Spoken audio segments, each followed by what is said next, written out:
Hello class 9th ICSC students, कैसे हैं आप लोग? Very welcome. लास्ट क्लास में आप लोगों को होमवर्क दिया था, कर लिया होगा। न्यूट्रिशन के काफ़ी सारे क्वेश्चंस दिए थे। आई थिंक 5 और 6 क्वेश्चंस रहे होंगे। ठीक है, न्यूट्रिशन चैप्टर कंप्लीट हो गया था, उसी के ही क्वेश्चंस आप लोगों को करने के लिए दिए थे, तो आपसे मंगवाए जाएंगे। तो वो आप लोग अभी तक अगर नहीं कंप्लीट करें तो उन्हें कंप्लीट ज़रूर कर लेना, क्योंकि कमिंग वीक में टेस्ट होने के पूरे चांसेस हैं। न्यूट्रिशन कंप्लीट हो गया है तो उसी के ही होंगे। आप लोग चाहें तो इंट्रोड्यूसिंग बायोलॉजी भी ऐड करवा सकते हैं। इजी सा चैप्टर है, दोनों चैप्टर्स कंबाइंड टेस्ट दे दो एक, है कि नहीं? तो इंट्रोड्यूसिंग बायोलॉजी और न्यूट्रिशन का टेस्ट मोस्ट प्रोबेबली होने के चांसेस हैं। न्यूट्रिशन का भी सिर्फ रख सकते हैं, तो वो जैसा भी सिचुएशन रहेगा आपको बता दिया जाएगा, अपडेट कर दिया जाएगा। ठीक है, लेकिन अभी के लिए आप अपने लेवल पे ये दोनों चैप्टर्स बिल्कुल रेडी कर लो, क्योंकि इन्हीं में से ही टेस्ट होगा। ठीक है, तो टेस्ट के लिए तो मैंने आप लोगों को बता दिया। होमवर्क आप लोगों ने कर लिया होगा, तो 2 चीज़ें तो कंप्लीट। अब तीसरी चीज़, हाँ, हम लोग सेल पढ़ रहे थे, है कि नहीं? तो सेल जो टॉपिक हमने शुरू किया था, इसमें क्या क्या चीज़ें पढ़ ली थी? एक तो इसका इंट्रोडक्शन पढ़ लिया था कि सेल है क्या, ठीक है, इसका क्या इम्पोर्टेंस है, कहाँ मिलता है, कैसा दिखता है, ये सब चीज़ें हम लोगों ने देख ली थी। ठीक, तो इसमें ये आप लोगों को बताया गया था कि anything less than a cell doesn't show independent existence. वो इंडिपेंडेंट एग्जिस्टेंस शो नहीं करती। ठीक है, मतलब एक सेल इसीलिए फंडामेंटल कहा जाता है, इसीलिए बेसिक कहा जाता है, क्योंकि उससे नीचे कोई भी चीज़ इंडिपेंडेंट एग्जिस्टेंस शो नहीं करेगी। ठीक है, आप सेल के किसी ऑर्गेनल को बाहर निकाल के रख दो और बोलो कि काम करके दिखा दो, it will not going to show any kind of function. ठीक है, तो ये चीज़ें थी। सेल इसीलिए एक फंडामेंटल या बेसिक यूनिट है। ओके, तो इंट्रोडक्शन में हम लोगों ने ये कवर अप कर लिया था। इसके अलावा हम लोगों ने और क्या डिस्कस किया था? हम लोगों ने डिस्कस किया था माइक्रोस्कोप, क्योंकि आप लोगों को बताया गया था कि सेल्स आर माइक्रोस्कोपिक। तो अब कोई चीज़ माइक्रोस्कोपिक है, हमें हमारी नेकेड आई से दिखेगी ही नहीं, तो ऐसी कोई चीज़ तो होनी चाहिए ना जो उसको देखने में हेल्प कर सके भाई, तभी तो उसकी डिस्कवरी होगी। ऐसे बैठे बैठे सपने तो आ नहीं रहे किसी को। तो इसीलिए माइक्रोस्कोप का पूरा कंसेप्ट हम लोगों ने समझा था कि ये क्या होते हैं, मिरर कहाँ होता है, लेंसेज कहाँ होते हैं, ठीक है, और माइक्रोस्कोप कितने तरीके के होते हैं। लाइट यूज़ कर रहे हैं वो, मतलब कोई चीज़ देखने के लिए अगर आप लाइट का सहारा ले रहे हो माइक्रोस्कोप में, तो लाइट माइक्रोस्कोप। इलेक्ट्रॉन बीम का सहारा ले रहे हो तो इलेक्ट्रॉन माइक्रोस्कोप, है ना? ऐसे ही सिंपल और कंपाउंड भी थे कि अगर एक लेंस है तो simple, more than one lens exist then microscope will be compound. ठीक है, तो ये सब चीज़ें हम लोगों ने पढ़ ली थी, अच्छे से कवर अप कर ली थी। ठीक, तो ये चीज़ें आप लोग साथ साथ रिवाइज करते रहो, क्योंकि जैसे जैसे हम लोग आगे सिलेबस कंप्लीट करते चले जाएंगे, जो जो चैप्टर ख़त्म होते चले जाएंगे उनका फिर टेस्ट हुआ करेगा। तो इसीलिए आप लोग रिवीजन अपना बंद मत करो। जो यहाँ पढ़ाया जा रहा है पहले समझो, उसके बाद लिखवा तो सब कुछ दिया जाता ही है, और बुक में से ज़रूर पढ़ लिया करो। इन एनी केस कुछ रह वह जाए तो कवर अप हो जाए, क्योंकि आप सब लोगों की अलग अलग बुक्स ही लगी रहती हैं जनरली, इसीलिए।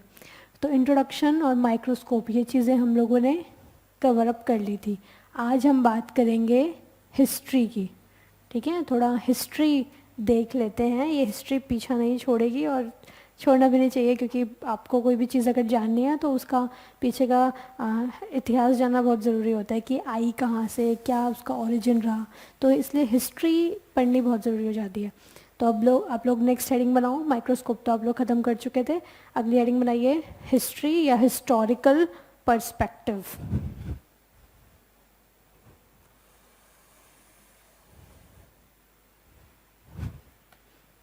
ठीक है, इसको समझते हैं अब। तो हिस्ट्री या हिस्टोरिकल पर्सपेक्टिव, इसमें क्या है भाई? देखो, सबसे पहले तो जो, अगर आप लोगों ने नाम सुना हुआ हो पहले की क्लासेस में, एक महाशय थे, उनका नाम था एंटनी वॉन ल्यूवानहुक। ठीक है, एंटनी वॉन ल्यूवानहुक। तो ये जो एंटनी वॉन लिवानहुक थे, as far as I remember, 1632 to 1723, ये इनका पूरा लाइफ स्पान था, जीवन काल था, ठीक है। तो एंटनी वॉन लिवानहुक जो थे, इनके केस में क्या, इनको मतलब ये डच के सॉरी नीदरलैंड के निवासी थे, ठीक है। तो आप इनको डच भी बोल देते हैं, डच साइंटिस्ट भी बोल देते हैं, क्योंकि डच जो है जनरली नीदरलैंड के जो नेटिव्स होते हैं उनके लिए लगता है। तो एंटनी वॉन लिवानहुक के केस में क्या था कि इनको लेंसेज के काम में बहुत इंटरेस्ट था। तो ये लेंसेज को यूज़ करके माइक्रोस्कोप बनाते रहते थे, है कि नहीं, और माइक्रोस्कोप बना बना करके उसमें नई नई चीज़ें देखने की कोशिश करते थे। तो ऐसे ही इन्होंने कई सारे तरीके के माइक्रोस्कोप बना लिए, क्योंकि माइक्रोस्कोप बनाने के लिए लेंसेज तो चाहिए ही होंगे, हम लोग लास्ट की क्लास में देख चुके हैं। अब क्योंकि लेंसेज चाहिए होंगे, तो इन्होंने जो माइक्रोस्कोप बनाया वो माइक्रोस्कोप जनरली कैसे थे, सिंपल माइक्रोस्कोप थे। सिंपल माइक्रोस्कोप थे तो एक लेंस रहेगा या बहुत सारे लेंस रहेंगे उसमें, एक ही लेंस रहेगा, ठीक है, सिंगल लेंस रहेगा। तो इन्होंने सिंपल माइक्रोस्कोप बहुत सारे बना लिए थे, और उसमें से फिर ये क्या करते थे कि जैसे जनरली इनका जो माइक्रोस्कोप था वो कैसा दिखाई देता था, कि नॉर्मल ये कोई आप सेटअप ले लो, ठीक है। तो इसके अंदर ये जो माइक्रोस्कोप है, यहाँ होता था लेंस, ठीक, यहाँ लेंस है, और इसके ठीक पीछे मतलब ऑपोजिट साइड पर निडल जैसा कुछ स्ट्रक्चर रहता था।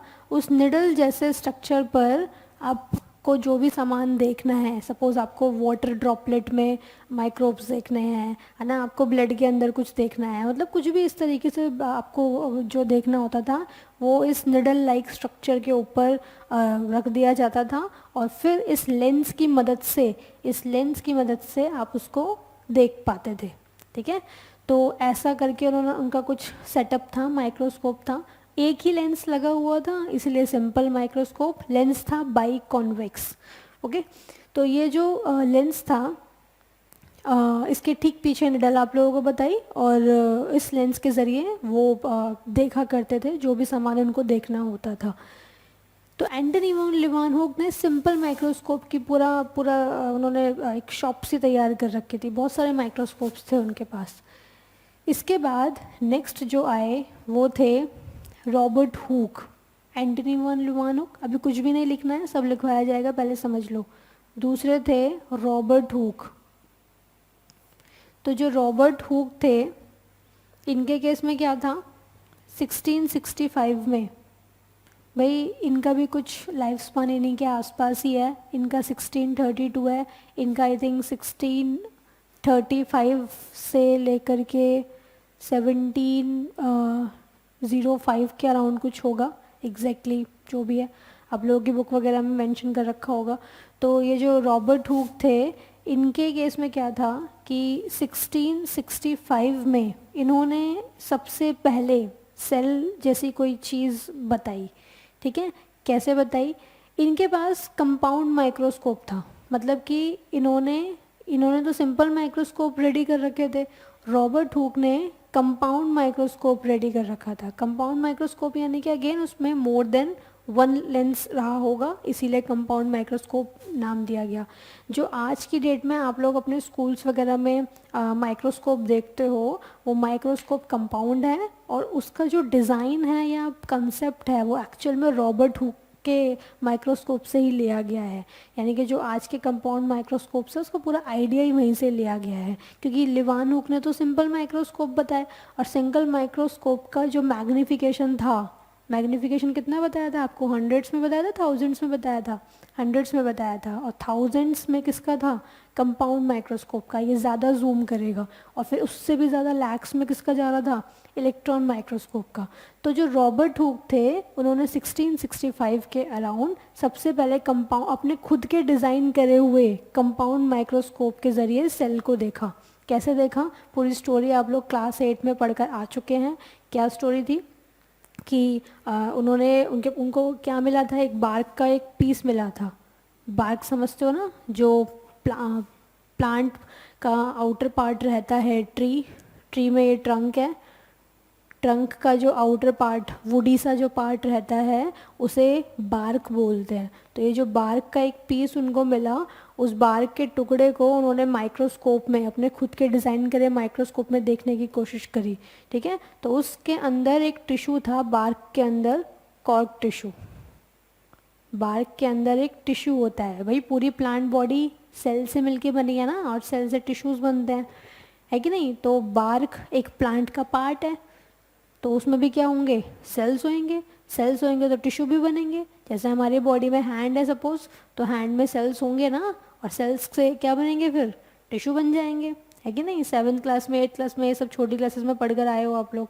तो जो बार्क है उसके अंदर क्या प्रेजेंट है, कॉर्क टिश्यू प्रेजेंट है। इसी कॉर्क टिश्यू को उन्होंने माइक्रोस्कोप में देखा, खुद के डिज़ाइन करे हुए सेल्फ डिज़ाइन माइक्रोस्कोप में। और जब उन्होंने देखा तो उन्होंने क्या पाया कि उनको कुछ ऐसा स्ट्रक्चर दिखाई दिया।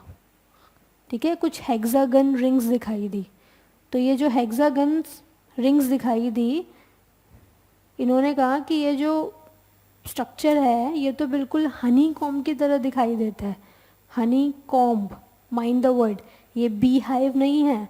बी हाइव यानी कि मधुमक्खी का छत्ता, ठीक है। और हनी कॉम्ब यानी कि जो बी हाइव होता है, मधुमक्खी का जो पूरा छत्ता होता है, उस छत्ते के अंदर मधुमक्खियाँ कुछ ऐसा स्ट्रक्चर डेवलप कर देती हैं वैक्स के ज़रिए, और इसके अंदर वो क्या स्टोर करती हैं, हनी स्टोर करती हैं, इसीलिए उसको हनी कॉम्ब बोलते हैं। तो मधुमक्खी का छत्ता तो बी हाइव कहलाता है, उसके अंदर ये जो पूरा सेटअप तैयार होता है जिसमें हनी स्टोर किया जा सके, उसे आप क्या बोलेंगे, हनी कॉम्ब। ठीक है, तो जैसे उन्होंने माइक्रोस्कोप में इसको देखा, बार्क के पीस को या कॉर्क टिश्यू को माइक्रोस्कोप में, तो उन्होंने क्या पाया कि तो बिल्कुल हनीकॉम्ब की तरह दिखाई दे रहा है। जैसे हम लोग बोलते नहीं, आम भाषा में कोई दिख जाता है कि ये तो उसकी तरह दिखाई देता है, या फिर ऐसे करके किसी एक्टर की तरह, या कोई मतलब सिंगर है उसकी तरह ऐसे बोल देते हैं जनरली, इसकी आवाज़ उससे मैच करती है, ऐसे करके ही बार्क के केस में उन्होंने पाया। तो ये जो पूरा सेटअप उन्होंने देखा, उन्होंने क्या नोटिस किया कि ये तो पूरी बिल्डिंग हो गई, और उस बिल्डिंग के अंदर ये एक कंपार्टमेंट हो गया, एक सेल हो गया, है ना, या एक रूम हो गया। तो इसी को उन्होंने नाम दे दिया कि ये पूरी बिल्डिंग है, और उसी बिल्डिंग के अंदर ये एक छोटा सा कंपार्टमेंट है। इसी कंपार्टमेंट को उन्होंने नाम दे दिया सेल्यूली। ठीक है, सेल्यूली, ये भाषा लैटिन ग्रीक की भाषा रहती है, पुरानी भाषा, डेड लैंग्वेज। तो आप लोग जानते हैं साइंस के मोस्ट ऑफ द टर्म्स वहीं से ही हैं, मतलब इन्हीं भाषा के हैं, लैटिन और ग्रीक भाषा के, जो फिर मॉडिफाई कर दिए जाते हैं। तो ये सेल्यूली वर्ड मॉडिफाई होकर के ही बन गया सेल। ठीक है, इसका मतलब होता है लिटिल कंपार्टमेंट या फिर लिटिल रूम, और लिटिल रूम ही है तो पूरे बिल्डिंग का छोटा सा रूम ही है। ओके, तो सेल्यूली का जो मीनिंग है वो होता है लिटिल रूम, और इसी से ही डिराइव करा गया है, मॉडिफाई कर दिया इस नाम को, क्योंकि सेल्यूली अच्छा नहीं लग रहा था उनको, तो मॉडिफाई कर दिया उन्होंने और बना दिया सेल। ठीक है क्लास, तो ये सारी की सारी चीज़ें आप लोगों को बताई। तो एंटनी वान लीवानहुक जो थे, उनका लेंसेज का ही उनका बहुत इंटरेस्ट वाला काम था, हॉबी थी उनकी लेंसेज पर वर्क करना। इन्हीं लेंसेज को यूज़ करके उन्होंने सिंपल माइक्रोस्कोप काफ़ी तरीके के बना दिए। ठीक है, और माइक्रोस्कोप उनका कुछ ऐसा दिखाई देता था, सिंपल सा एक ही लेंस है, बाई कॉन्वेक्स लेंस, और उसके ज़रिए वो चीज़ें देखा करते थे। ठीक, लेकिन पहली बार जो सेल जैसी कोई टर्म निकालने का हो गया, या ढंग से जो पूरा प्रोसेस जिन्होंने देखा, वो रॉबर्ट हुक की थे। तो रॉबर्ट हुक जो थे 1665 में, इन्होंने ही बार्क को माइक्रोस्कोप में देखा, और उसके अंदर पाया कि ये तो बिल्कुल हनीकॉम्ब की तरह दिखाई देती है। आप खुद सोचो, बार्क एक ट्रंक का पार्ट है, उसमें उसका स्ट्रक्चर ऐसा है, मतलब उसमें सेल्स ऐसे अरेंज है, ऐसे फिर लीव्स में भी सेल्स आ रही होंगी, है ना, स्टेम में भी सेल्स आ रही होंगी, रूट्स में भी सेल्स आ रही होंगी, तो सेल्स ही सेल्स हैं, कहने का मतलब ये। तो उनको सेल्स कुछ ऐसे अरेंज दिखाई दी, तो बोल दिया ये तो हनी कॉम्ब की तरह दिखाई दे रहा है पूरा स्ट्रक्चर। और हनी कॉम्ब का ये जो स्ट्रक्चर है, या सॉरी ये जो पूरा स्ट्रक्चर है, इसके अंदर ये जो एक सेल है उसको उन्होंने कह दिया सेल्यूली, और इसी से वर्ड मॉडिफाई हो गया सेल। ठीक है, तो क्लास 8 में भी ये सब चीज़ें हम लोगों ने पढ़ी थी, वही सब आप लोगों को मैंने ब्रीफ किया है। क्लियर यहाँ तक?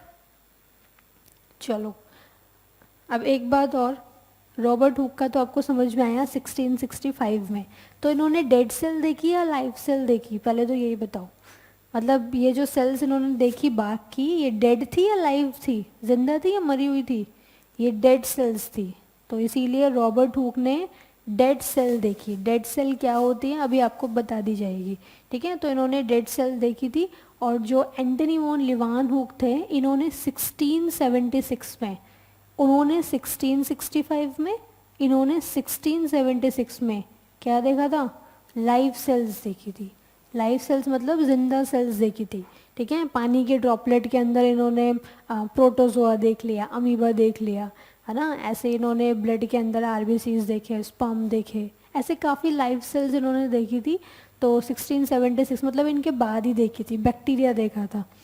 सबसे पहले इन्होंने काम कर दिया, इसीलिए इनका जो कंट्रीब्यूशन है वो ज़्यादा माना जाता है।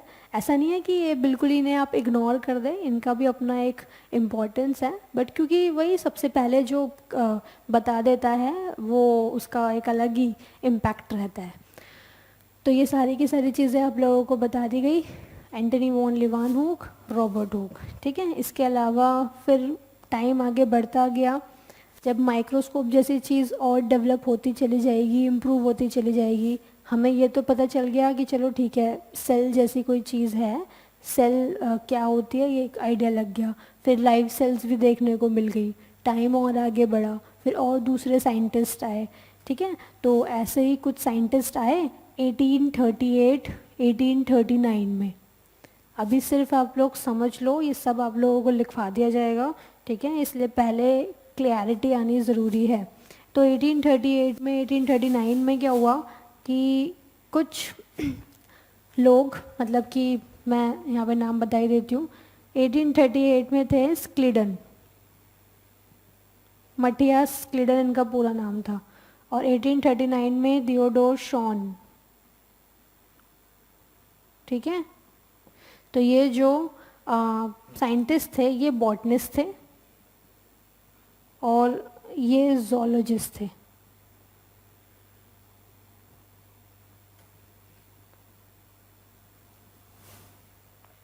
फाइन।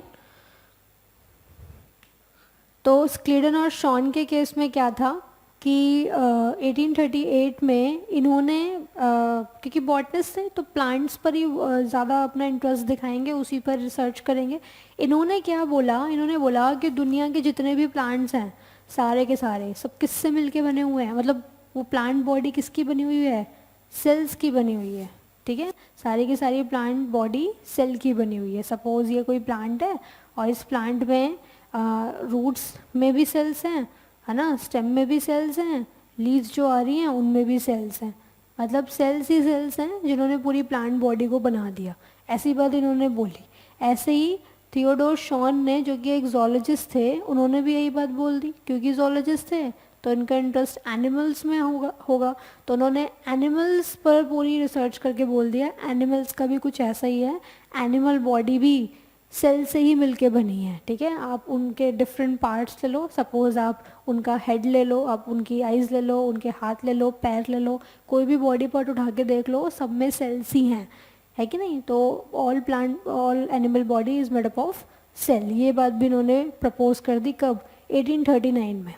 अब इन दोनों ने ये बात तो बोल दी, लेकिन अब जब कोई बात बोली जाती है ना, कुछ साइंटिस्ट कोई बात प्रपोज करते हैं, तो जो दूसरी साइंटिफिक कम्युनिटी होती है फिर वो अपने क्वेश्चंस उनसे कुछ पूछती है कि नहीं, और उनसे तहकीकात करने की कोशिश करती है।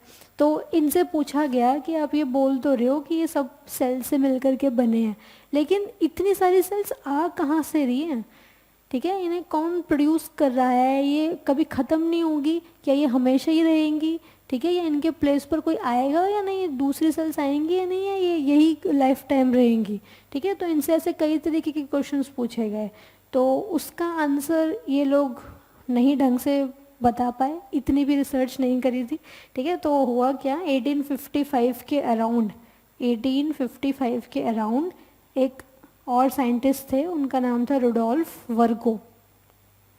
तो ये जो रुडोल्फ वर्को थे, इन्होंने प्रपोज किया कि ये जो सेल्स है ना, एक्चुअली में these cells arise from pre existing cell. मतलब सपोज ये सेल्स हैं, भाई इनसे ये तो पूछी गई थी बात कि इतनी सारी सेल्स आ कहाँ से रही हैं, तो वो बात इनको पता, मतलब ये जो दोनों थे स्किडन और शॉन, ये उस चीज़ को एक्सप्लेन नहीं कर पाए। तो वर्को ने जब इस पर और रिसर्च करी तो उन्होंने क्या पाया कि एक्चुअली में these cells arising from pre existing cell. Suppose ये कोई सेल है, इसने डिवाइड करके दो सेल्स बना दी, ठीक। तो ये जो दोनों सेल्स हैं ये कहाँ से आ रही हैं, पहले से एग्जिस्ट जो सेल थी वहाँ से आ रही हैं। ऐसे ही ये डिवाइड करके और दो सेल्स बनाएंगी, है कि नहीं। तो ये सेल्स जो नई सेल्स आएंगी वो कहाँ से आई, पहले की एग्जिस्ट करी हुई सेल से आई, ऐसा है ना। तो इसीलिए तो ये वर्को ने ही ये बात बताई थी कि these cells are basically arising from pre existing cells, ठीक है। तो इन्हीं दोनों बातों को मिला करके बोला जाता है सेल थ्योरी। इन्हीं दोनों चीज़ों को मिला करके आप क्या बोलेंगे, cell theory. Cell theory basically was proposed by Schleiden and Schwann. और स्क्लिडन और शॉन ने क्या बोला था, जो कि जर्मन बॉटनिस्ट और जोलॉजिस्ट थे, जर्मनी के रहने वाले। तो इन्होंने ये बोला था कि जितने भी प्लांट्स हैं और जितने भी एनिमल्स हैं, all are made up of cell. पहली बात तो उन्होंने यही बोली, और इसी सेल थ्योरी को फिर मॉडिफाई किसने करा था, वर्को ने। क्या बात बता करके कि the cells are arising from pre existing cell, ठीक है। तो सेल थ्योरी आ जाने के बाद ये बात तो क्लियर हो गई कि दुनिया में जितने भी लिविंग्स हैं, ठीक है, प्लांट्स हो, एनिमल्स हो, माइक्रो ऑर्गेनिज्म जैसे बैक्टीरिया, फंगस, है ना, और प्रोटोजोआ या दूसरे और क्रिएचर्स, ये सभी लिविंग ऑर्गेनिजम्स किसके बने हुए हैं, सेल के बने हुए हैं, ठीक है। यही बात तो बोली थी इन्होंने, all living organisms are made up of cell. तो यही बात एक तरीके से मतलब बहुत पॉपुलर हो गई, मान ली गई, इसी को ही सेल थ्योरी बोल दिया। तो आज जो हम बात करते हैं ना कि हमारी बॉडी में सेल्स हैं, ये बातें इन्हीं हिस्ट्री की बातों से पता चलती हैं। हिस्ट्री में ऐसा कुछ हुआ होगा, कुछ इवेंट्स रहे होंगे, तभी आज हम ये बात बोल पाते हैं, ठीक है। इसीलिए हिस्ट्री जानना बहुत ज़रूरी है, क्योंकि जो प्रेजेंट सिचुएशन है उसकी फाउंडेशन वहीं मिलेगी, हिस्ट्री में ही मिलेगी। ओके क्लास, तो ये आप लोग लिख लो, कंप्लीट कर लो। ये सारा कुछ हिस्टोरिकल बैकग्राउंड था हिस्ट्री ऑफ सेल में।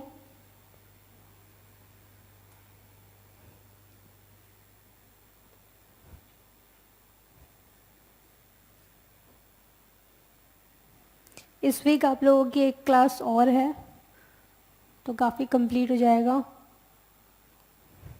ये कंप्लीट हो जाएगा। इसके बाद इसे भी रेडी करो, इसका भी टेस्ट होगा। अब तुम लोगों के बहुत सारे टेस्ट होंगे। सेल यूनिट ऑफ लाइफ, इसमें लिखो हिस्ट्री। बाकी चीज़ें आप लोगों को लिखवा दी गई थी लास्ट की क्लास में। एक तो जब भी क्लास हो थोड़ा आप लोग रिवाइज करके बैठा करो, ताकि एक कनेक्टिविटी बने, क्योंकि लास्ट क्लास हुई लास्ट वीक, उसके बाद बिल्कुल आज पढ़ रहे हो तो इतना जल्दी रिकॉल नहीं हो पाता होगा। तो पहले से आप लोग पढ़ लिया करो, हार्डली 10 मिनट्स लगेंगे, 15 मिनट्स, और रिवाइज कर लिया कि पिछली क्लास में क्या पढ़ाया गया था। उसके बाद आज की क्लास जो करवाया जा रहा है उसे देख लो, ठीक है। ऐसे बिल्कुल ब्लैंक होके मत पढ़ा करो। तो हिस्ट्री में सबसे पहले माइक्रोस्कोप का काम हो गया, तो इसमें पहला कंट्रीब्यूशन लिखेंगे, number 1, Antony van Leeuwenhoek, 1632 to 1723, Antony van Leeuwenhoek, ठीक है। तो एंटनी वॉन लीवानहूक में डच साइंटिस्ट, ठीक है, ये डच साइंटिस्ट थे, नीदरलैंड के निवासी थे, नेटिव थे। इसके अलावा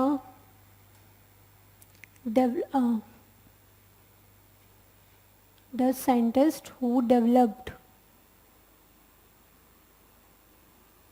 फर्स्ट माइक्रोस्कोप, पहला माइक्रोस्कोप इन्होंने ही डेवलप किया था। ठीक,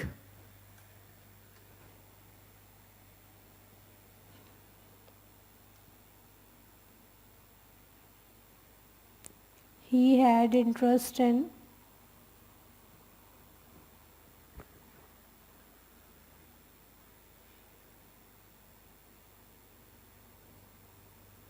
microscope development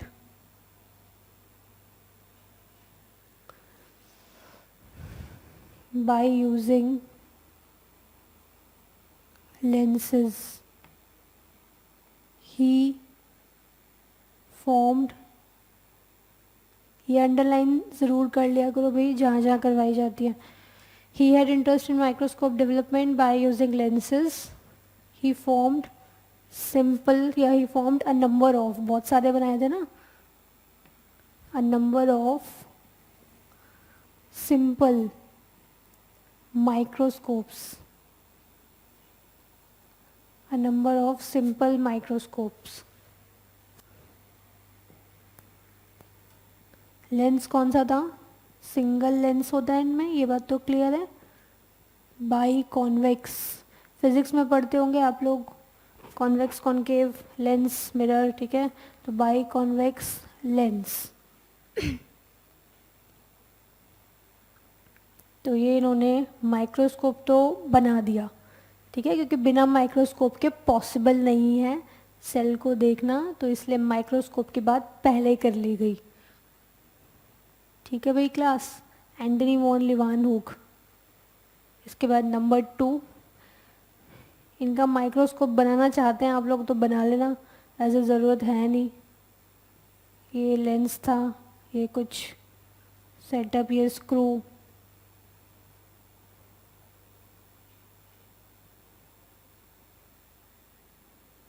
ये लेंस है, ये स्क्रू है। स्क्रू क्यों? मतलब टू एडजस्ट, बेसिकली इस लेंस के पीछे जो निडल लगी हुई है, उस निडल पे जो आप सामान रखोगे, ठीक है, वो सामान को लेंस के बराबर कुछ लाना, ठीक है, या ऊपर नीचे करना, तो स्क्रू यहाँ लगा रखा है जिससे आप लोग उसको ढंग से देख सको। ठीक है, तो यहाँ लिख लेना लेंस, और इसी के ब्रैकेट में जस्ट बिहाइंड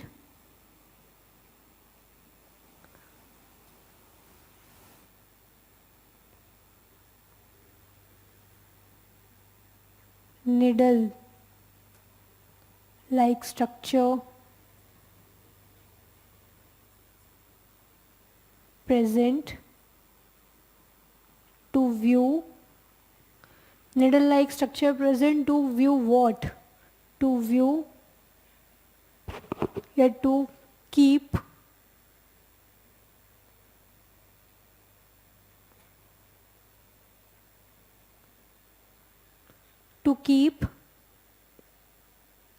स्पेसिमन। स्पेसिमन मतलब वो बेसिकली मटेरियल जो भी आपको देखना है, ठीक है, जैसे आप लोग करेंगे कल को एक्सपेरिमेंट वगैरह, तो उसमें आप लोग अपने स्कूल की लैब वगैरह में तो देखेंगे कुछ ऐसी स्लाइड होती है, उस स्लाइड पे जो भी आपको सामान देखना होता है वो रख देते हो। सपोज़ वाटर ड्रॉपलेट के अंदर कुछ देखना है, ब्लड के अंदर कुछ देखना है, तो उसे स्पेसिमन बोल देते हैं। Just behind it needle like structure present to keep specimen. Okay भाई, ये तो बात हो गई। ये इनका सिंपल माइक्रोस्कोप था, लिख लो यहाँ पर सिंपल माइक्रोस्कोप। क्यों सिंपल है, आई थिंक क्लियर हो गया होगा। Next number 2, Robert Hooke. इतना कंप्लीट करें आप लोग जल्दी से।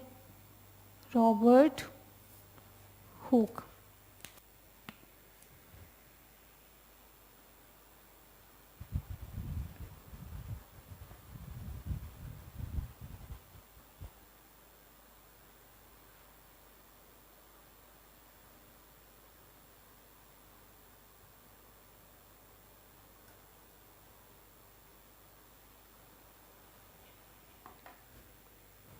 डन। रॉबर्ट हुक में लिखेंगे ये इंग्लैंड के रहने वाले थे, ठीक है, वो डच थे, ये इंग्लिश थे, इंग्लिश साइंटिस्ट। इसमें और लिख सकते हैं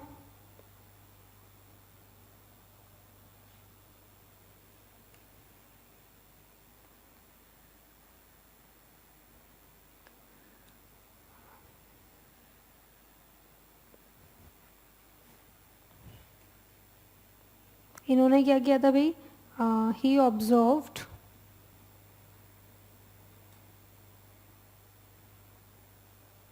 cork tissue, he observed cork tissue of bark, या फिर piece of bark लिख लो, piece of bark, he observed cork tissue of piece of bark under his self designed microscope. Bracket में लिख लेना कंपाउंड माइक्रोस्कोप, ठीक है। तो आज के जो कंपाउंड माइक्रोस्कोप है, आइडिया उनको यहीं से ही मिला था। रॉबर्ट हुक जो थे वो कंपाउंड माइक्रोस्कोप उन्होंने डेवलप करे थे। He observed cork tissue of piece of bark under his self designed compound microscope, ठीक है। लिखा यहाँ तक, इनकी पूरी स्टोरी लिख लो आगे। ये डायग्राम इरेज कर रहे हैं।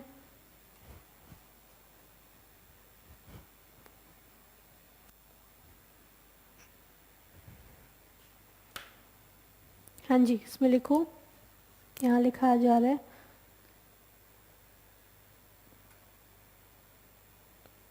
कुछ इस तरीके से उनको स्ट्रक्चर दिखाई दिए, हेक्सागन रिंग्स, इसी में ही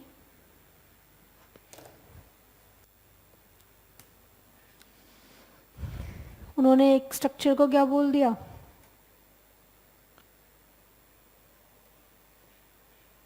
सेल्यूली। यही मॉडिफाई हो गया सेल। मीनिंग क्या होता है, little compartment,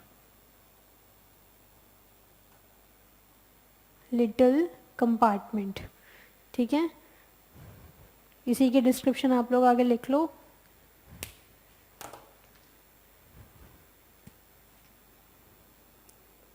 When Robert Hooke observed cork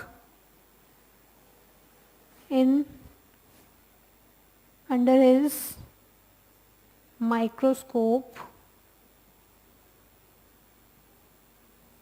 he found that structure of cork मतलब cork tissue, structure of cork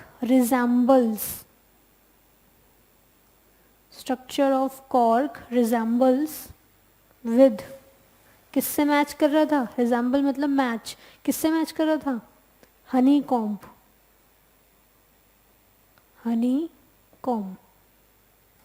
ठीक है।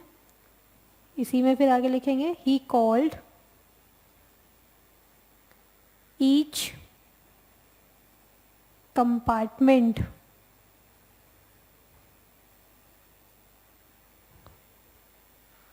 celluli, ठीक है। Meaning little compartment. लेटर बाद में क्या हुआ, सेल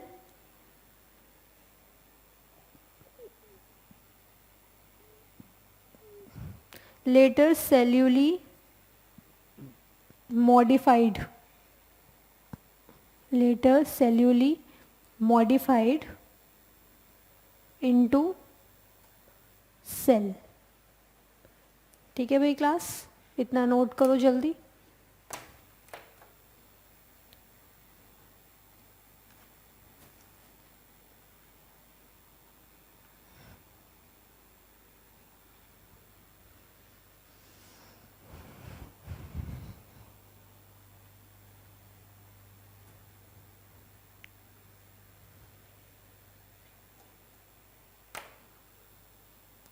तो ये हो गया है कंप्लीट। रॉबर्ट हुक के बारे में भी आप लोगों से डिस्कस कर लिया। इसके बाद आगे लिखो नंबर 3, सेल थ्योरी।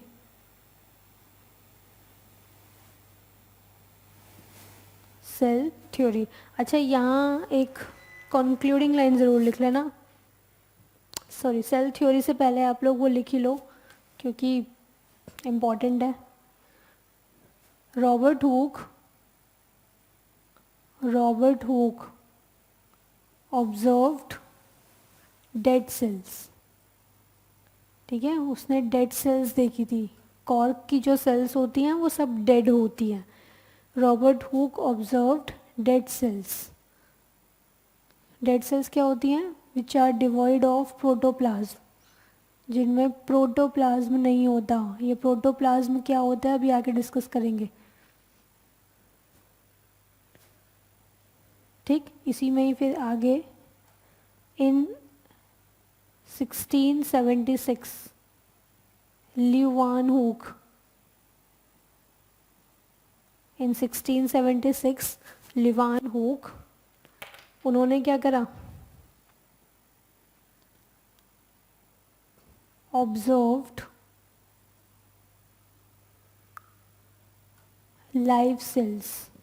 इन्होंने जिंदा देखी, यानी कि जिंदा सेल्स देखी। ओके, ऑब्जर्व लिविंग सेल्स या फिर लाइव सेल्स। फॉर एग्जाम्पल कौन कौन सी सेल्स देखी? जैसे amoeba, sperm, RBC etcetera. Bacteria, ये भी लिख लो, बैक्टीरिया। ठीक है, तो ये सारी की सारी सेल्स ल्यूवान हुक ने देखी थी। लाइव सेल्स इन्होंने देखी थी इन द ईयर 1676, बट 1665 में उन्होंने डेड सेल देखी थी रॉबर्ट हुक ने। ओके क्लास, ये ही आप लोगों को लिखवाना था कंक्लूडिंग में। अब आप लोग बना सकते हैं number 3, cell theory. Cell theory इसमें लिखो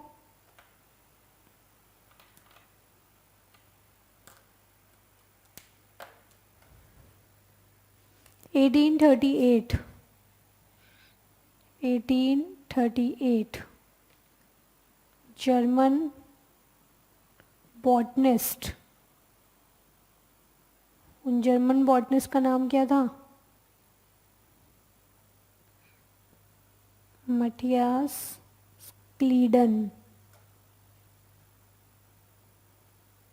SCHLEIDEN। ठीक है,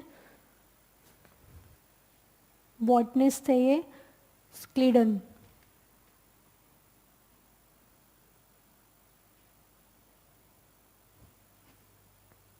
एंड इन 1839 जर्मन zoologist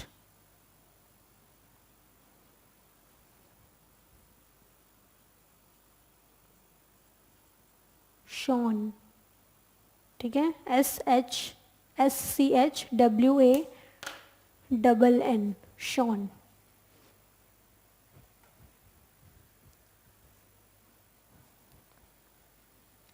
आगे लिखेंगे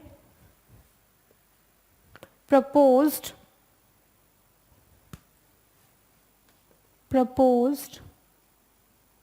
सेल थ्योरी। ठीक है, इन्होंने सेल थ्योरी प्रपोज करी। अकॉर्डिंग टू देम या फिर according to cell theory, all plants and animals are made up of. All plants and animals are made up of. अच्छा, माइक्रोब्स भी इन्हीं की कैटेगरी में ही आएंगे, क्योंकि उस टाइम जो क्लासिफिकेशन था उसमें माइक्रोब्स भी इनमें ही रखे गए थे. ठीक है, कुछ माइक्रोब्स को प्लांट्स में डाल रखा था, कुछ माइक्रोब्स को एनिमल्स में डाल रखा था. तो मेनली प्लांट्स और एनिमल्स की कैटेगरी में ही वो आया करते थे. तो all plants and animals are made up of या फिर कंपोज्ड ऑफ सेल. ठीक है, ये सेल थ्योरी की बात थी. All plants and animals of the globe are made up of cell. फिर आगे एक लाइन छोड़ के लिखेंगे, cell theory was modified by. Cell theory was modified by Rudolf Virchow in 1855. भाई हिस्ट्री है तो ईयर तो मेंशन होंगे. ठीक है, 55 ही है. आप लोगों की बुक में शायद 58 वगैरह कुछ दे रखा है, तो on an approx right is 1855. तो cell theory was modified by Rudolf Virchow. According to him, मतलब मिस्टर वर्को के स्टेटमेंट क्या थे? According to him these cells arise from pre-existing cells. These cells arise from pre-existing cells. Fine. तो ये जो मैंने underline करी है, डबल अंडरलाइन जिनमें है, एक तो ये और एक ये, यही बात सेल थ्योरी की मेन है. ठीक है, आप लोग भी इसको डबल अंडरलाइन कर देना. यही दोनों बातें हैं सेल थ्योरी में. पहली बात यही थी कि दुनिया में रहने वाले सभी प्लांट्स एनिमल्स किसके बने हुए हैं? सेल के बने हुए हैं. और इनको ये सेल्स आ कहाँ से रही हैं? प्री एग्जिस्टिंग सेल से. ये बात बताई थी वर्को ने, ये बात बताई थी इन्होंने. ठीक है, इन दोनों को मिला करके बनती है सेल थ्योरी. लिख लो, इसको कंप्लीट करो.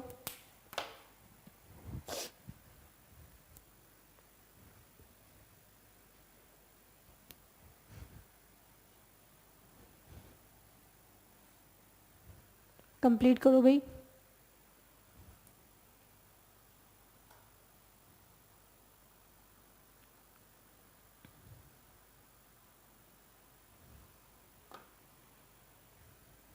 डन.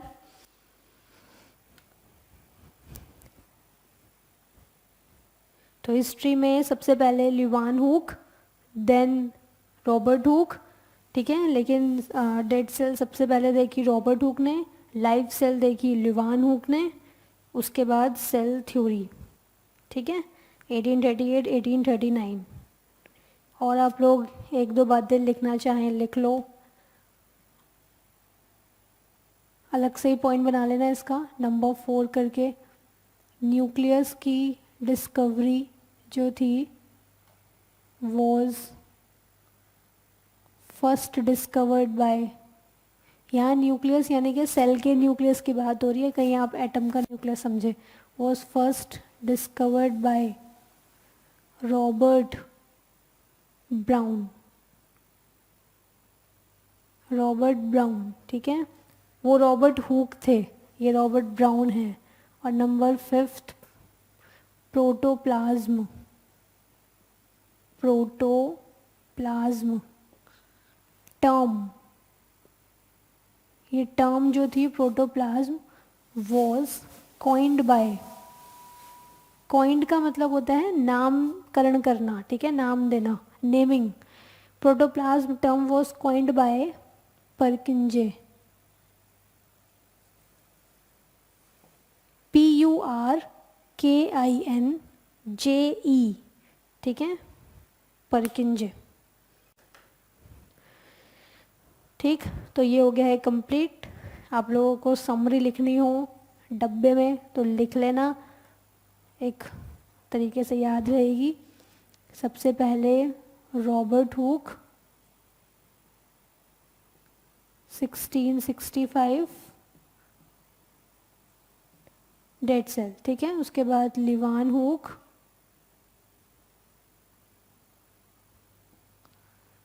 1676, ये लिख लेना, एक ब्रीफ तरीके से आप लोगों के दिमाग में रहेगी। लाइफ सेल, इन्होंने लाइफ सेल देखी। उसके बाद सेल थ्योरी 1838 1839, ठीक है। ये था सारा का सारा कंसेप्ट।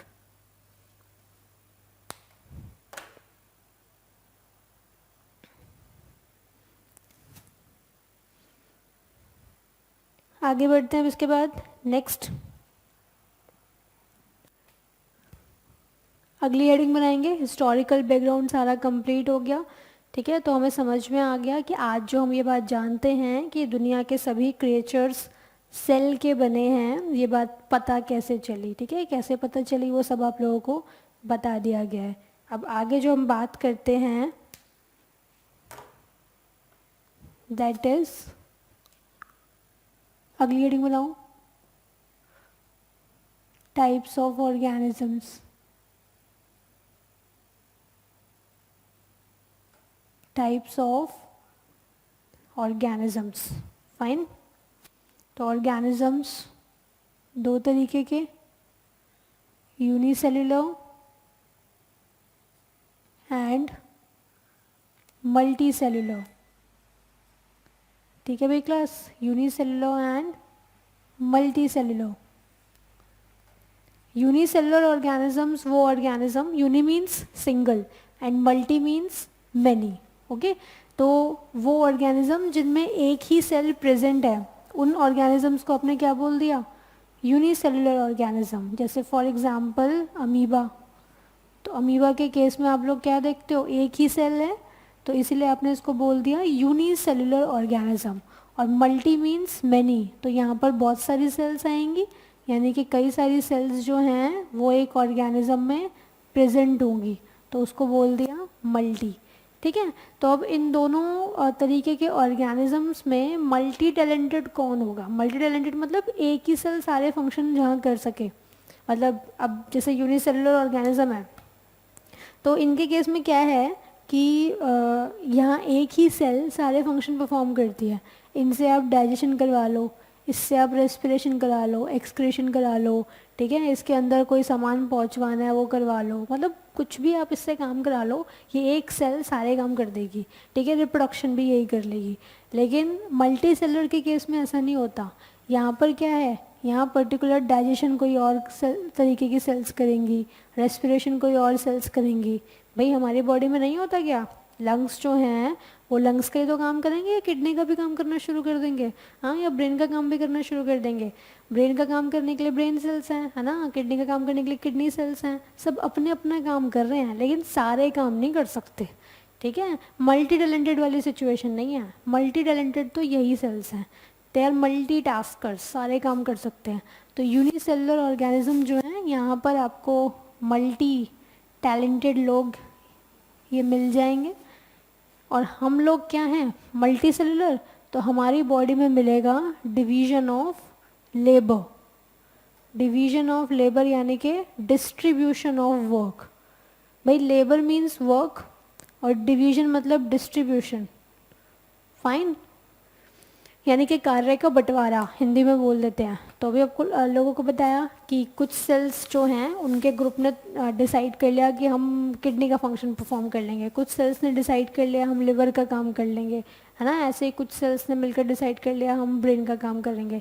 तो उन्होंने अपने कार्य को, अपने काम को बांट लिया, ठीक है। एक सेल्स जो है वो सारे, एक तरीके की सेल्स जो है वो सारे काम नहीं कर रही, उन्होंने अपने कामों को बांट दिया, बंटवारा कर लिया। इसीलिए यहाँ पे वर्ड आया डिवीजन ऑफ लेबर या डिस्ट्रीब्यूशन ऑफ वर्क। तो मल्टी सेलुलर ऑर्गेनिजम्स में आपको ये देखने को मिलेगा, और यूनिसेलुलर ऑर्गेनिजम्स में आपको दे आर मल्टी टास्कर्स, ठीक है। ये तो बहुत टैलेंटेड क्रिएचर्स हैं, ठीक। तो ये सारा कुछ कंसेप्ट था, इसको लिख लो, कंप्लीट करो। यूनिसेलुलर ऑर्गेनिजम्स में लिखो the organisms which are composed of the organisms which are composed of one cell और single cell only, one cell और सिंगल सेल ओनली, ठीक है। और मल्टी सेलर ऑर्गेनिजम्स में लिखो the organisms which are composed of many cells, multi means many, okay, एक से भी ज़्यादा हो रही हैं सेल तो मल्टी में ही आएगी। मल्टी सेलुलर में लिखेंगे the organisms which are composed of many cells, ठीक। फॉर एग्जाम्पल दूसरे पॉइंट में लिख लो एग्जाम्पल, इसमें एग्जाम्पल लिख लो भाई, यूनिसेलुलर में बैक्टीरिया, अमीबा, ये सब यूनिसेलुलर हैं, ईस्ट एक्सेट्रा। और मल्टी सेलुलर में इसके एग्जाम्पल तो आप लोग ऐसे ही बता देंगे, ठीक है, जो जो हैं बस लिख दो, सारे ही हैं, इनके अलावा जितने भी बचे, ह्यूमन बीइंग्स, एलिफेंट, काओ, डॉग, मैंगो, लीची, ठीक है, जितने भी तुम्हारे आप लोग देखते हो अपने आसपास ज़्यादातर कैसे हैं, मल्टी सेलुलर, ये दिखते हैं ना आपको आंखों से, मल्टी सेलुलर, ठीक। यहाँ पर दूसरा पॉइंट बनाकर लिख लेना, पहला पॉइंट तो डेफिनेशन हो गई, दूसरा point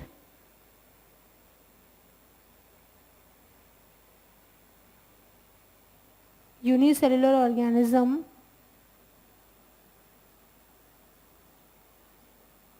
unicellular organism can perform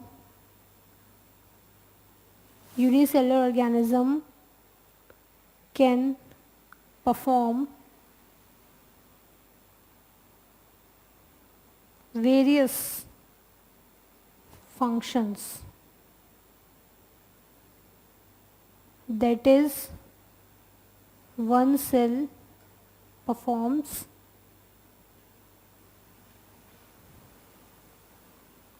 different type of functions.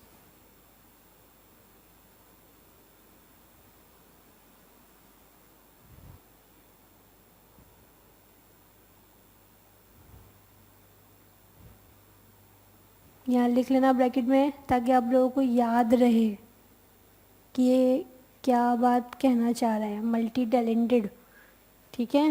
और यहाँ लिख लो in multicellular organisms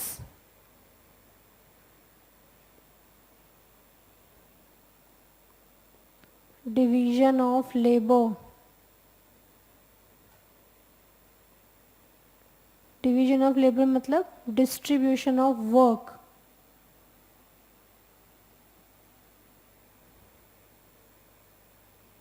is seen, ठीक है। Distribution of work is seen, distribution of work का मतलब वही group of cells are defined और specialised for different function, one group will perform another and another group will perform कुछ और, ठीक है, अनदर।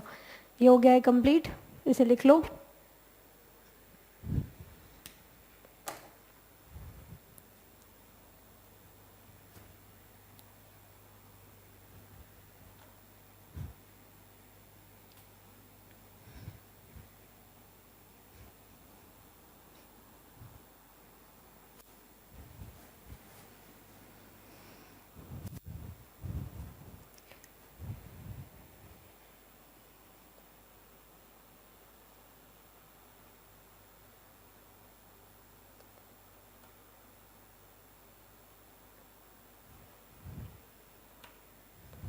कंप्लीटेड। इसके बाद नेक्स्ट हेडिंग बनाएंगे टाइप्स ऑफ ऑर्गेनिज्म के बाद साइज ऑफ सेल, ठीक है, size of cell, next heading. अच्छा, इसमें क्या कंसेप्ट है, देखो जो सेल्स होती हैं उनका साइज़ अलग अलग रहता है, ठीक है। आप लोग हमारी बॉडी की अगर हम बात करें तो जो साइज़ आरबीसी का है ज़रूरी नहीं वही साइज़ नर्व सेल का भी हो। नर्व सेल पढ़ रखे आप लोगों ने, हमारे ब्रेन में नर्वस सिस्टम में जो सेल प्रेजेंट है कि नहीं। तो जो हमारी बॉडी में अलग अलग तरीके की सेल्स आपको देखने को मिलेंगी, ठीक है, आपको ब्रेन सेल्स मिलेंगी, किडनी सेल्स मिलेंगी, लिवर सेल्स मिलेंगी, है ना, ऐसे ईयर में भी सेल्स हैं और लिवर में सेल्स हैं, सब जगह सेल्स हैं। तो ये जितनी भी सेल्स होती हैं इनका साइज़ एक जैसा नहीं होता, ये अलग अलग होती हैं साइज़ में। ठीक है, किडनी सेल्स का जो भी साइज़ है, नर्व सेल का साइज़ उससे अलग होगा। ठीक है, ऐसे ही लिवर सेल्स का साइज़ उससे अलग होगा। तो ये साइज़ जो है ये वैरी करता है फ्रॉम सेल टू सेल। ठीक है, from cell type to cell type. तो ये जो साइज़ है इसमें आपको कई तरीके की वेरिएशंस देखने को मिल जाएगी। आप लोग लिख लेना यहाँ पे वेरीज, मतलब ये अलग अलग रहता है, चेंज होता रहता है। जैसे फॉर एग्जांपल यहाँ पर अगर हम बात करें तो स्मॉलेस्ट सेल, स्मॉलेस्ट सेल कौन सी है भाई, पढ़कर आ चुके हैं पिछली क्लास में, माइकोप्लाज्मा। ठीक है, माइकोप्लाज्मा एक बैक्टीरिया ही है, तो काफ़ी स्मॉलेस्ट है ये, हमारे नेचर में सबसे छोटी सेल यही है, स्मॉलेस्ट सेल। ऐसे ही लार्जेस्ट सेल भी आप लोगों ने पढ़ी होगी, लार्जेस्ट सेल ऑस्ट्रिच एग। ठीक है, ऑस्ट्रिच का जो एग है, अब एग जो सेक्शन होता है इसमें आप जो जानते हो, एक तो यॉक वाला पार्ट होता है जो येलो कलर का रहता है, येलोइश कलर का रहता है ना, वो तो यॉक हो गया। और यहाँ कुछ फ्लूइड रहता है, जब एग को तोड़ते हो आप लोग तो कुछ फ्लूइड निकलता है ना, that is called egg white. इसको आप एल्ब्यूमिन भी बोल देते हैं, एल्ब्यूमिन। ठीक है, एग एल्ब्यूमिन या एग वाइट, इसको यॉक, और इसे तो शेल बोलते ही हैं, एग शेल, है कि नहीं। तो एक्चुअल में जो सेल होती है ना वो यॉक ही होता है, बेसिकली सेल यही होती है। लेकिन जब ये सेल फीमेल रिप्रोडक्टिव सिस्टम में आगे की तरफ पास होती रहती है, जैसे फॉर एग्जांपल यहाँ पर सेल प्रेजेंट है, ठीक है, यहाँ पर सेल प्रेजेंट है, यही सेल फीमेल रिप्रोडक्टिव सिस्टम में आगे की तरफ पास जब होगी, ये वाला सेक्शन आप क्लास 8 में पढ़कर आ चुके हैं रिप्रोडक्शन इन ह्यूमंस में, वहाँ पे आप लोगों को फीमेल रिप्रोडक्टिव सिस्टम बताया गया था कि यहाँ पर फैलोपियन ट्यूब, ओविडक्ट है, फिर यूट्रस है ना, ये जनरल चीज़ें आप लोगों ने पढ़ रखी थी। तो जो फीमेल रिप्रोडक्टिव सिस्टम में जैसे जैसे ये सेल आगे पास होती चली जाती है, इसके ऊपर किसकी लेयरिंग हो जाती है, शेल की। एक्चुअल में ये यॉक था, यॉक के ऊपर कवरिंग चढ़ जाएगी किसकी, शेल की, और उसके अंदर फ्लूइड भी इंसर्ट करवा दिया जाएगा, एग वाइट, तब जाकर के कंप्लीट एग रेडी हो जाता है। एक्चुअल में एग यॉक ही होता है, ठीक है, लेकिन जैसे जैसे वो आगे पास होता जाता है उसमें एक्स्ट्रा चीज़ें ऐड करवा दी जाती है, जैसे कि एग वाइट और एग शेल। ठीक, तो जो साइज़ लिया जाता है वो इस पूरे का ही लेंगे, ऐसा मत समझना पहले अंडे को तोड़ेंगे उसमें से यॉक निकलेगा, यॉक का साइज़ लेंगे और फिर तब जा करके उसको लार्जेस्ट बोला, ऐसा नहीं है। पूरे जो एग है उसका ही साइज़ लिया जाता है, और ये जो पार्ट रहता है, मतलब पूरा जो एग रहता है, इसका size approximately 170 into 130 millimetre mm। तो इतना बड़ा ये सेल रहता है, बढ़िया से देख सकते हो आप लोग तो इनको अपनी आंखों से। ठीक है भाई, डायग्राम वायग्राम बनाना हो बना लेना।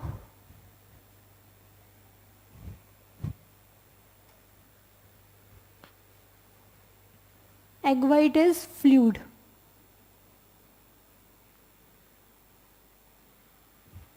इसके अलावा स्मॉलेस्ट सेल हो गई, लार्जेस्ट सेल हो गई, लॉन्गेस्ट सेल भी सुनी होगी, ये तो बता दोगे आप लोग, पढ़ रखा है क्लास 7th में। नर्व सेल यानी कि न्यूरॉन, है कि नहीं, लॉन्गेस्ट सेल है, कितनी लंबी है, अप्रॉक्सीमेटली 1 मीटर। ठीक है, अप्रॉक्सीमेटली, माइंड द वर्ड, आप इसको ब्रैकेट में या 90 सेंटीमीटर, वैसे अप्रॉक्स रहते हैं, एक्चुअल वैल्यू इसकी 90 सेंटीमीटर है, बट अप्रॉक्स करके लिख सकते हैं, तो 1 मीटर। तो इस इतनी लंबी ये सेल आपको मिल जाएगी, इसलिए लॉन्गेस्ट सेल है नर्व सेल। तो आप लोग देख रहे हो साइज़ कितना वेरी कर रहा है, कुछ मीटर में जा रहा है, कुछ मिलीमीटर में जा रहा है, कुछ माइक्रोमीटर में जा रहा है, माइक्रोमीटर, ये तो बहुत ही छोटी हैं, दिखेंगी ही नहीं आपको आंखों से, है कि नहीं। ऐसे आप आरबीसीज का देखो हमारी बॉडी में, उसका साइज़ अलग है 7 माइक्रोमीटर। स्पर्म के हेड का साइज़ देखो तो उसमें 4 माइक्रोमीटर। तो ऐसे सेल्स का जो साइज़ है वो वेरी करता है, ठीक है, वो अलग अलग रहता है, इसलिए मैंने वेरीज वर्ड स्टार्टिंग में ही लिखवा दिया। ठीक, तो ये आप लोग लिख लो, कंप्लीट करो, साइज ऑफ सेल। अच्छा ये लिख लेना, पहले एक चीज़ और समझो कि जो सेल होती है जनरली अपना साइज़ छोटा रखना चाहती है, ठीक है, वो स्मॉलनेस में बिलीव करती है, स्मॉलनेस में बिलीव करती है। क्यों स्मॉलनेस में क्यों बिलीव करती है? वो स्मॉलनेस में इसलिए बिलीव करती है, उसके पीछे दो रीजंस हैं, स्मॉलनेस ऑफ सेल्स, इसके पीछे दो रीजंस हैं। कौन कौन से? एक तो number 1, intracellular communication, intracellular communication. भाई आप लोग एक बात बताओ, कोई सिस्टम छोटा होगा तो वहाँ कम्युनिकेट करना इजी होगा, और वही सिस्टम अगर बहुत बड़ा हो जाएगा तो communication will be very difficult, is it? ठीक है, जैसे फॉर एग्जांपल ये सेल है और ये एक सेल है, तो यहाँ सामान जो है, मटेरियल्स जो हैं उनका ट्रांसपोर्ट, यहाँ इनका ट्रांसपोर्ट आना जाना, ठीक है, कहाँ ईज़िली जल्दी होने की चांसेस हैं, जहाँ पर साइज़ छोटा है, ठीक है। इंट्रासेलुलर कम्युनिकेशन, तो इंट्रासेलुलर कम्युनिकेशन स्मॉल सेल्स में इजी होता है। सेकेंडली, जो सेल्स छोटी होती हैं उनका surface area to volume ratio is larger, surface area to volume ratio is larger, ठीक है। तो अगर surface area to volume ratio ज़्यादा होगा तो ये इंश्योर करेगा डिफ्यूजन, मतलब कि अगेन जैसे फॉर एग्जांपल ये कोई सेल है, इसका सरफेस एरिया जो है वो ज़्यादा है, अगर सरफेस एरिया ज़्यादा होगा तो नेचुरल बात है जो ट्रांसपोर्टेशन ऑफ मटेरियल्स है, सपोज ये इन मटेरियल्स को अंदर आना है, ठीक है, और इन मटेरियल्स को बाहर जाना है, तो जितना ज़्यादा सरफेस एरिया होगा ये ट्रांसपोर्टेशन यानी कि एंट्री और एग्जिट उतना इजीली हो पाएगी, उतना अच्छे से हो पाएगी। इसीलिए जो सेल्स रहती हैं वो अपना साइज़ छोटा रखती हैं, जिससे एक तो कम्युनिकेशन बहुत इजी रहे, intra cellular, intra means inside, cellular मतलब सेल, और सेकेंडली उनका surface area to volume ratio जो है वो ज़्यादा बना रहे, ठीक है। क्यों? फॉर इजी एक्सचेंज ऑफ, यहाँ के कंप्लीट कर लो, लार्जर फॉर इजी एक्सचेंज और ट्रांसपोर्टेशन ऑफ मटेरियल्स।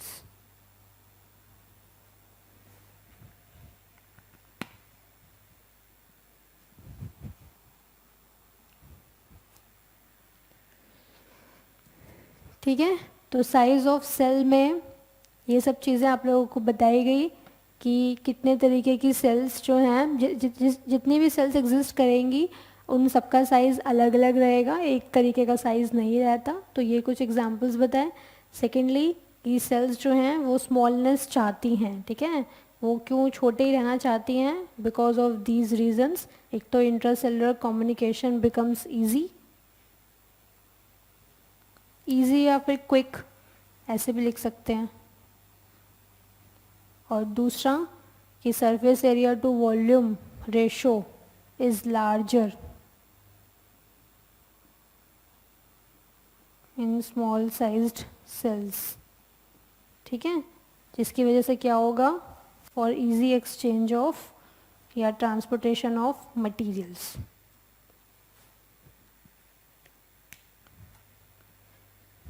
ठीक है क्लास, इसके अलावा एक पॉइंट और ऐड कर लो, उसके बाद ये टॉपिक कंप्लीट।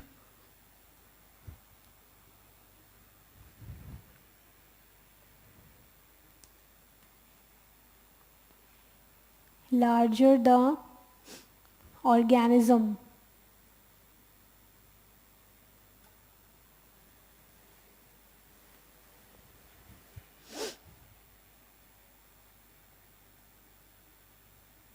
ऑर्गेनिज्म जितना ज़्यादा बड़ा होगा, नंबर ऑफ सेल्स उसकी बॉडी में उतनी ज़्यादा होंगी।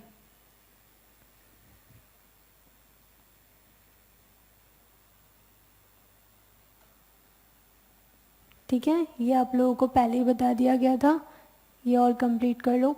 ठीक है, इसका मतलब बेसिकली क्या हुआ भाई, ऑर्गेनिज्म जितना बड़ा होगा इसका मतलब ये नहीं उसकी बॉडी में बहुत बड़े बड़े साइज़ की सेल्स प्रेजेंट है, इसका सिर्फ इतना मतलब है उसकी बॉडी में जो सेल्स का नंबर है वो ज़्यादा होगा। ठीक है, अब ऐसा नहीं एलिफेंट है तो उसकी बॉडी में बहुत बड़े बड़े साइज़ की सेल होंगी, सेल्स छोटी ही रहेंगी, ऐसा कुछ नहीं है, जो उनका नॉर्मल साइज़ है वही रहेगा, बस फ़र्क क्या हो जाएगा, सेल्स का नंबर बहुत ज़्यादा हो जाएगा।